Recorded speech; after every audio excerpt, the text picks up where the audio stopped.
Hi guys, in this video we're going to explore continuity and change in crimes as we now move away from the medieval period and start to explore early modern England. Let's jump in.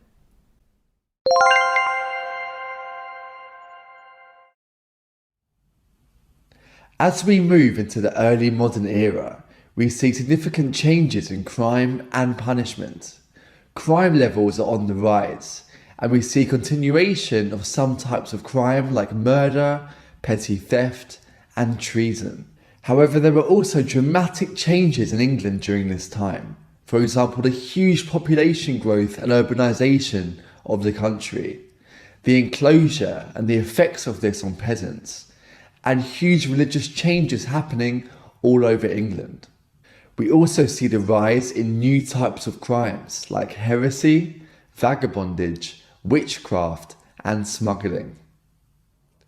As trade increased in England and the economy started to boom, many people moved from rural areas into towns and cities in search for work. This led to fierce competition for jobs, leaving many people unemployed and with no option other than to commit crime to make money. Petty theft was a common example of this. During times of bad harvest, when you could not grow the crops you need to survive, petty theft became more common. Also, it's much easier to commit petty theft when you're in a populated, busy area where you don't know everyone who's living around you and you can hide away in the crowds, compared to the small villages where people were living before, where everyone knew their neighbours and could see what you were doing. Enclosure was the process of reducing the number of small land holdings in England and replacing them with larger, more efficient private farms. This led to common land that was previously being ploughed by many peasants being fenced off for private ownership. By the turn of the 18th century, most land in England was enclosed, leaving peasants furious, many of whom tried to destroy the fences and rebel against the enclosures. Peasants did not have the money to buy this private land, and they had no common land now to plough and grow crops. This increased levels of crime like petty theft and poaching, especially of rabbits, hares, and fish. The wealthy landowners and the authorities viewed the peasants' poaching as a threat to the social hierarchy of England. They wanted peasants to comply with the system and not take resources from them. So this led to the passing of the Game Act in 1671, which outlawed the poaching of food from private enclosures. This increased the power of the wealthy landowners and reduced the threat of the peasants. Early modern England was also a time of huge religious turmoil caused by the Reformation under Henry VIII in 1534. This was when Henry VIII broke away from the Catholic Church and replaced the Pope as the head of the Church of England. This angered the Catholics and began a long period of religious instability in England. This led to a rise in the crime of heresy, the crime of disagreeing or rebelling against the religious views of the monarch. You may have heard of Bloody Mary. This was Queen Mary I, who reigned from 1553 to 1558. She burned at least 280 Protestants at stake for refusing to convert to Catholicism. Heresy was not the only new type of crime that was on the rise. Vagabondage was another new crime of the early modern era. If you were a vagabond, you were homeless, poor, and unemployed. There were some exceptions. If you were physically or mentally disabled or a child, you were not included in this category. Vagabonds typically included beggars, wanderers, who were people who wandered from town to town, criminals, drummerers, who were people pretending to be deaf and non-verbal, and horse thieves, who were known at the time as priggers or prancers. And unsurprisingly, these vagrants or vagabonds, the people who were poor, homeless and unemployed, increased during times of economic hardship.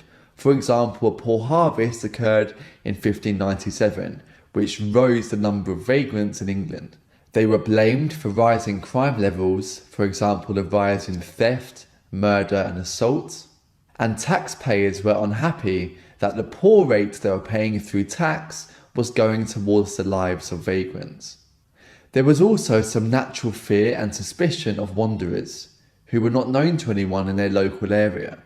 And the rise of Puritanism in England led to more hate against vagrants, as vagrants were viewed as lazy, which went against the Puritan beliefs in laziness and idleness being a sin. The rise of vagrants led to the Vagrancy Acts. Under the 1547 Vagrancy Act, able-bodied vagrants who had been unemployed for more than 3 days were branded with a V. This means a hot iron is burnt into your skin, and they were sentenced to 2 years of slavery. Repeat offenders, so anyone who was still a vagrant after their sentence ended, was executed. 3 years later, we get the repeal of the Vagrancy Acts, as the severity of the punishment is reduced.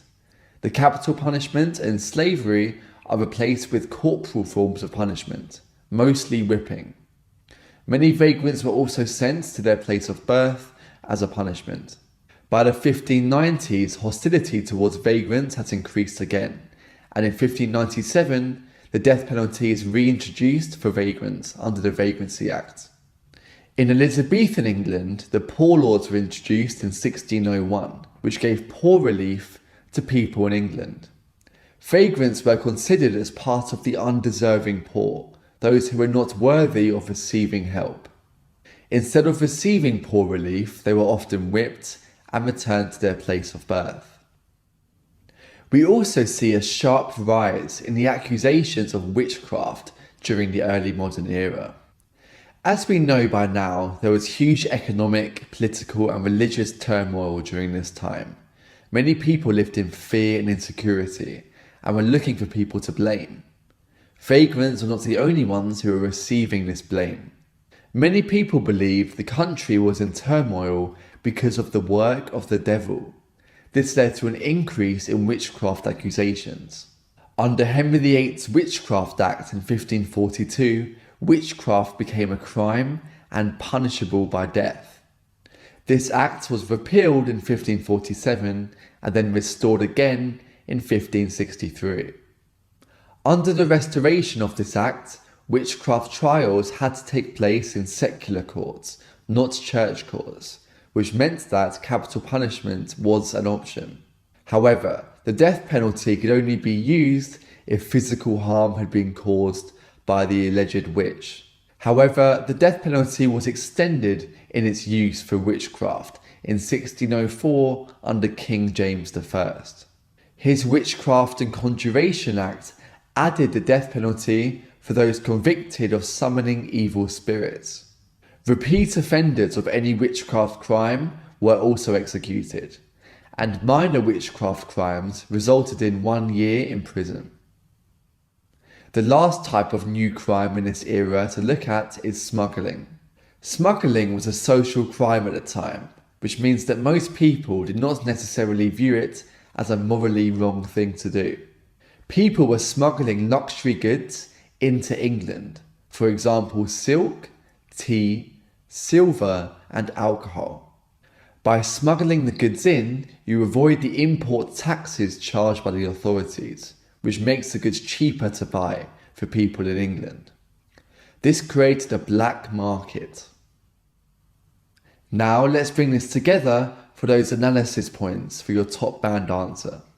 The early modern era saw an increase in criminal activity due to rapid changes in population and urbanisation, alongside the religious turmoil of the Tudor period. The constant switching from Catholicism to Protestantism in England, following Henry VIII's break from Rome, led to the rise of new religious crimes such as heresy. This was punishable by death, and often by burning the heretic at stake. This was notoriously used by Mary I, who gained the nickname Bloody Mary, as she burned almost 300 Protestants alive for refusing to convert to Catholicism. The early modern era also saw witchcraft become a criminal act, which mostly affected poor elderly women. The rise of witchcraft accusations coincided with the religious turmoil that had led to many alleged heretics being burned, as witchcraft was also similarly viewed as a crime against God. The rise of Puritan ideologies in early modern England also resulted in a greater focus on crimes of idleness and laziness, which led to the Vagrancy Acts from the 1540s. These acts were designed to reduce the risk of vagabonds turning to crime and spreading disease by wandering from place to place. Many vagabonds or vagrants were also ex-soldiers, causing the government to fear violent rebellion. Here I have a couple of 12 markers for you to have a go at.